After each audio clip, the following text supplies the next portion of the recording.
All right. Let me also welcome in Arun Jain of Intellect Design joining us on the show this morning. Arun, good to have you with us. A whole spate of deals, in fact, a large one from Concentra Bank in Canada. Tell us a little bit more about it, the kind of value, the kind of contribution to numbers that you're anticipating on the back of this. Thank you for inviting me for this session. I think Concentra deal is just a validation of a series of wins we are winning in advanced market. And I would like to tell investors it's not about just one deal contribution. It's about the way the tectonic shift happening in a banking technology world, where the technology innovations are moving or digital transformations are moving from years to weeks. And Intellect is able to build composable and contextual technologies, which is helping us to win in Germany, which is helping us to win in Canada, which is helping us to win in US. So we have won close to 9 deals in last 9 months in all the advanced market for our technology API first architecture. And this deal definitely is a very, very significant deal because it's a transformation of bank where he has chosen Intellect over Backbase, Temenos, which are their local players established from last 30 years.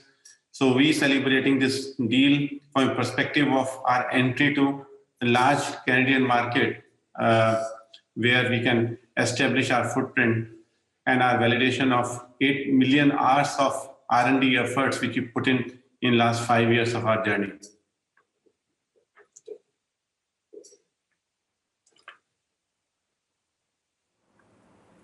Absolutely.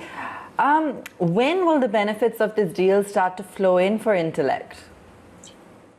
They will start flowing after the implementation since it's subscription-based deals. So we are getting into cloud subscription deals. So this will be started flowing into the Intellect revenue maybe from second quarter, like financial quarter of FY 21-22. It will take another 3 to 6 months for starting implementing it. So by July, August, we'll start moving into our books.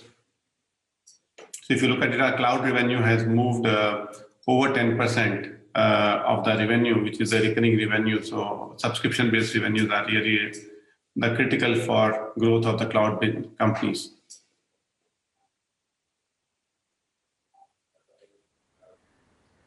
Sure. Arun, we've seen very strong numbers coming in from Accenture along with the guidance revision upwards as well. While you did mention that you do see EPS to grow by about 30% next year, can we expect an upward revision to even this guidance? We'll look at it when the time comes. But as of now, I'm sure the momentum is there and we are winning good deal in advanced market and it can result into better numbers. But as of now, 30% EPS guidance is a good number for investor to look at it, that we are consistent and predictable and repeatable. And this 30% is on not next year. We are designing our business for with this renewed. Sure. Also wanted to understand, while we've managed to brave it out all of 2020, what we're seeing now is a fresh spike, not just in India, but, mutation variants of COVID as well in, geographies like UK, Africa, etc. as well. What is it that you're hearing from clients in terms of feedback, in terms of how business visibility is going to be for 2021? Because, a part of you feels that we're almost back to square one, exactly where we started off last year, same time. Yeah, it's a double-edged sword, basically. If you look at it, the corona on one side, with more corona, there's a slowdown from the economic perspective, but on a digitalization perspective, it's accelerates. The more the corona fears are there, more the investment in digitalization is going up. And banks are becoming more, whatever the budgets, digital budgets there for 2-3 years, they are trying to bring it faster and faster decision making. Now they have realized that if they have to drive the change, they have to drive the change through digital only, because if physical accesses becomes more and more difficult, the digital becomes faster. So, and for IT companies, the fortunate part is that we can work from home, and we learned in last 12 months how to be efficient learning from home and having some physical meetings where we can build our relationships and engagement with the employee for design purposes. So I think that's our take on COVID right now.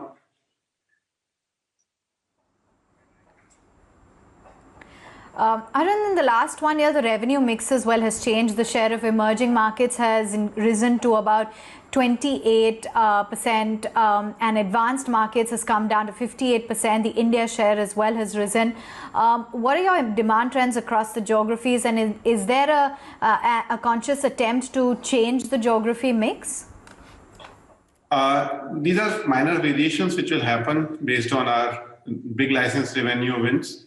Our focus is that we should be getting 60% revenue. So we are saying 60% from advanced market, 40% from emerging market, including India, 60% on license linked revenue, and 60% gross margin. We are currently at close to 54, 55, 56% in all the three indexes. And that's a growth engine which will drive 30% margin in coming years.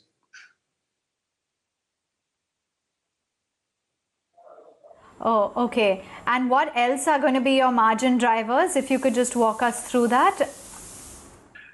Our margin drivers, which we are articulating, that we are moving from industrialization phase to monetization phase. So it means my cost in last 4 quarters are peg at $40 million per quarter, means $160 million cost. So all the new revenue growth which is coming up, that is coming with a almost 70% gross margin. The new growth is coming, and that makes a very attractive proposition for getting a higher EPS margin coming in, a higher EBITDA coming in, which is shown properly from 42 crore EBITDA to moving to 97 crore.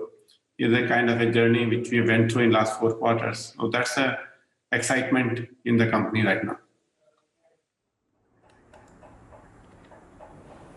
We wish you all the best. Thanks so much for joining in and giving us a heads up as to how business is shaping up, your mega deals, as well as the digital initiatives that the company is undertaking.